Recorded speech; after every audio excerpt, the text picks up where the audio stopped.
পাতি নাই, সর্বক্ষণ তিনি ভক্তির দিকে কৃপা দৃষ্টি প্রদান করে আছেন। চণ্ডীদাস গাইলেন রাধারানীর এই অহৈতুকী তত্ত্ব সুধামৃত বিরহের গুণগাথা। সর্ব অঙ্গ খাইও রে কাক, না খাইও আকি, শ্যাম দর্শনে আমার আকি রেখো বাকি। রাধারানী বিরহে বিভোর হয়ে বায়সকে উদ্দেশ্য করে, কাককে উদ্দেশ্য করে বলছেন, আমি যদি মরে যাই, শ্যাম সুন্দরের যদি আমার আর দর্শন না হয়, হে বায়স, আমার সর্ব অঙ্গ তুমি তোমার চঞ্চু দ্বারা খেয়ে নিও, কিন্তু আমার দুটো আকি কখনো খেয়েও না। কারণ আমি 100টি বছরে এই দুটো আকি চাতক পাখির নিয়ে অপেক্ষা করেছিলাম শ্যাম সুন্দর গোবিন্দকে দর্শন করার জন্য।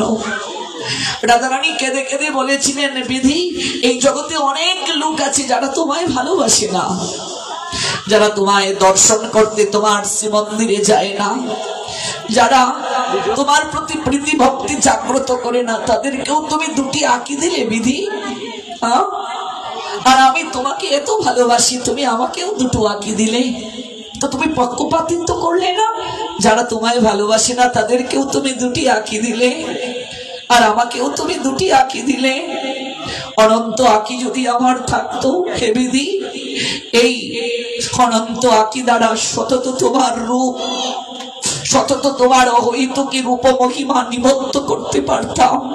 বায়স, এই দুটো আঁকি তৃষ্ণার্ত শ্যাম সুন্দরকে দর্শনের জন্য তুমি আমার সর্ব অঙ্গ তোমার চঞ্চু দ্বারা ক্ষত বিক্ষত করলেও এই দুটো আঁকিকে তুমি ক্ষত বিক্ষত করিও না। আমি মৃত্যুকালে যুগমায়ার নিকট শ্রবণ করেছি, মানুষ মৃত্যুকালে যে চিন্তা নিয়ে দেহ রাখে, সেই দেহ তার পুনর্জীবন প্রাপ্ত হয়। গীতাতেও একটা শ্লোক আছে, অন্তকালে মানুষ যে চিন্তা করে দেহ রাখে, সেই চিন্তায় তার দেহ পুনরায় সংগঠিত হয়। আমি যুগমায়ার কাছ থেকে সেই তত্ত্ব জেনেছি। ললিতাকে জড়িয়ে ধরে প্রেমময়ী রাধারানী বলছেন, তাই মৃত্যুকালে আমি সেই চিন্তা নিয়ে দেহ রাখবো। আর বায়সকে বলে যাব, দুটো আঁকি আমার ক্ষত বিক্ষত করিও না, এর পরের জন্মে যেন অনন্ত আঁকি নিয়ে আমি আসতে পারি শ্যাম সুন্দর গোবিন্দকে সতত দর্শন করার জন্য। অনন্তকাল ধরে যেন আমি ওই দুটো আঁকি নয়, অনন্ত আঁকি দ্বারা অনন্তময় শ্রী গোবিন্দকে আমি দর্শন করতে পারি। এই না প্রার্থনা।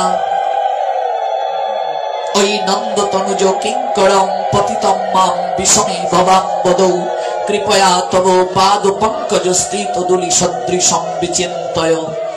তোমার চরণের ধুলিকণা রূপে আমায় তুমি কৃপা করো। কি প্রার্থনা দেখুন। ন ধনম, আমি ধন চাই না, ন জনম, আমি জনবল চাই না, ন সুন্দরী কবিতাম, আমি সুন্দরী কোন রমণীয় চাই না। গৌরহরি রাধা ভাবে বিভোর হয়ে জগন্নাথ দর্শন করে প্রার্থনা করছেন, বা জগদীশ কাময়ে, হে জগদীশ, এমনকি তোমাকে প্রাপ্তির কামনাও আমার নাই। মম জন্মনি জন্মনীশ্বরে ভবতাৎ ভক্তির অহৈতুকিতই। আমার কেবল একটাই কামনা, একটাই প্রার্থনা, শুধু এ জন্মে নয়, প্রত্যেকটা জন্মে জন্মে তোমার আতুল আতুল রাঙ্গা চরণে যেন আমার প্রেম ভক্তি জাগ্রত হয়, আমার প্রেম ভক্তি যেন লাভ হয়, আমি আর কিছু চাই না। এই সকল প্রার্থনা শাস্ত্র আদিতে আমরা দেখতে পাই। পুরুষোত্তম দেব হাতে ঝাড়ু নিয়ে রাজা হয়ে তিনি জগন্নাথের রথের অগ্রে ঝাড়ু দিয়ে কেঁদে কেঁদে বলছেন, আমি রাজ্য চাই না জগতের নাথ প্রভু, আমি জনবল চাই না। তুমি যে রথে আরোহণ করে আজ তুমি মাধুর্যের ভূমিতে যাচ্ছ, ঐশ্বর্যের ভূমি ত্যাগ করে রথটা যায় কোথায়? সুন্দরাচল। সুন্দরাচলটা কোথায়?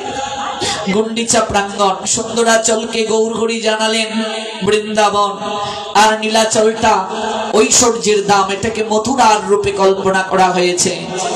আগের দিন দেখবে মন্দির মার্জন হয়, ব্রজগোপিকারা কতকাল প্রতীক্ষায় রত ছিল, তাদের হৃদয়ে সাজবে, তাই আজ হৃদয় ভূমি তারা পরিষ্কার করছে।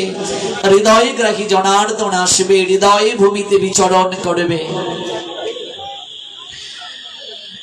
তুমি রথে আরোহণ করে যাচ্ছ, এই রথ তো দেখো, রথই তো তুমি। পুরুষোত্তম দেব প্রতাপ রুদ্রের বাবা হাতে ঝাড়ু নিয়ে ক্রন্দন করে করে বলছেন, তুমি তো মাসির বাড়িতে গিয়ে সেখানে তুমি নদীন আনন্দে বিভোর থাকো, কত ভোগ রাগ হয়, কত কীর্তন আনন্দ হয়, কিন্তু এই নদীন মাসির বাড়িতে অবস্থান করার পর তুমি আবার উল্টো রথে যাত্রা করো মূল জায়গায় ফিরে আসার জন্য। তুমি এই কৃপা করো হে জগতের না। আমরাও তো এই মাসির বাড়িতে নদীনের জন্য অল্প কয়েকদিনের জন্য বেড়াতে এলাম, তুমি মাসির বাড়ি গিয়ে ভুলো নাই মূল জায়গায় তুমি আবার ফিরে আসার জন্য রথে আরোহণ করো উল্টো রথযাত্রায়। আর আমরা জগৎরূপ মাসির বাড়িতে এসে ভুলে গেলাম আমাদেরকে এই দেহরথটা নিয়ে মূল জায়গায় যেতে হবে। বাবা, আমরা ভুলে গিয়েছি, তাই আমার বাড়ি, আমার সন্তান, আমার পুত্র, আমার কন্যা, আমার ব্যবসা, আমার চাকুরি বলে দিন দিন আমি আমার আমিত্বের আহাজারিতে, আমিত্বের মন্ত্রমালায় জপ করছি। রথযাত্রায় তো যাই, কলার ছড়ি দেই, লুট ধরার জন্য হুমড়ি খেয়ে পড়ি, দড়ি দড়ি টানার জন্য হুমড়ি খেয়ে পড়ি, কে কার আগে দড়ি দড়ি টানবো, দড়ি ধরলেই নাকি পুনর্জন্ম নবিদ্যতে। কিন্তু একটিবারও কি রথযাত্রায় গিয়ে সেই তত্ত্ব হৃদয় মাঝে অনুভব হয়েছে, এই রথ আর দেহ রথের মাঝে কোনো পার্থক্য নাই।